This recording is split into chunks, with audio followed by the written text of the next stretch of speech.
So let's create a new role and test how the secure view works. Now I want you guys to open up the file create role to test security.sql, which is in the same directory, or you can get it from the resource section as well. Copy everything inside of it, and I'm going to paste it inside of a new worksheet. I'm making sure I use the account admin role, and I'm putting the schema in context, making sure I use the e-commerce live schema. Now I'm creating a new role, and the name of the role is called view_role. Now in the next few statements, all I'm doing is granting usage or granting permissions to this role to be able to access certain database objects in warehouses. So this one says grant usage on warehouse compute_wh, which is the default warehouse of extra small size, to role view_role. So let's run that. Next, I'm granting usage on database e-commerce_db to the same role. And next is granting usage on the schema e-commerce_live.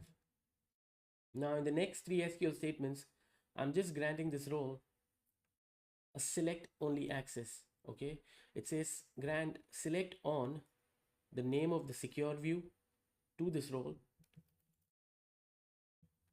and the next one I'm granting select access to the urgent priority orders view, which is a non-materialized simple view to the same role. And finally I am granting select only access to the same role on the materialized view. So now this role has access to all the three views that we created in the last video.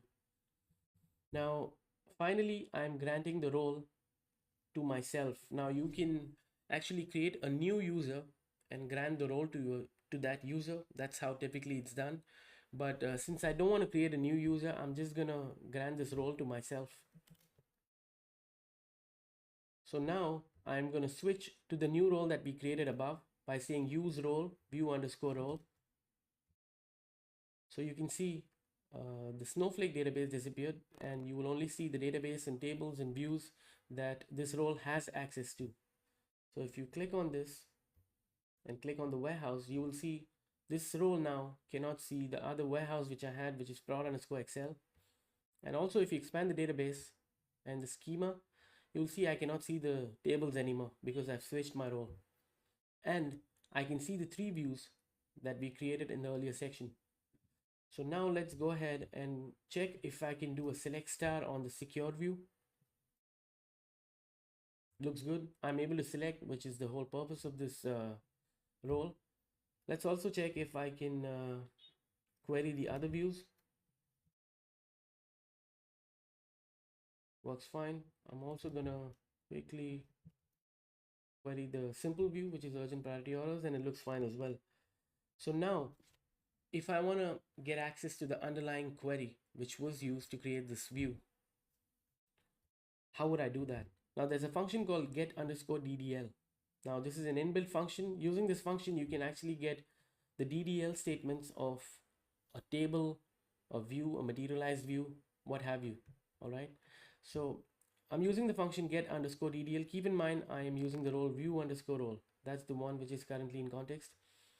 And the first parameter is the name of the object, which is the view in this case, and the second parameter is the actual name of the view. Okay, so if I do a get DDL function on the non-materialized simple view, which is urgent priority orders, you will see I'm able to get the underlying statement which is actually used to create the view.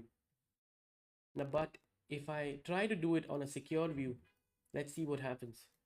So I've changed the name here. I'm trying to get the DDL of secure view aggregated orders. So let's run that. You will see it will not give me the DDL statement. So that's how the secure keyword can help in not exposing the underlying data. In the next video, we'll understand some theory on materialized view and secure views. So I'll see you guys there. Thank you.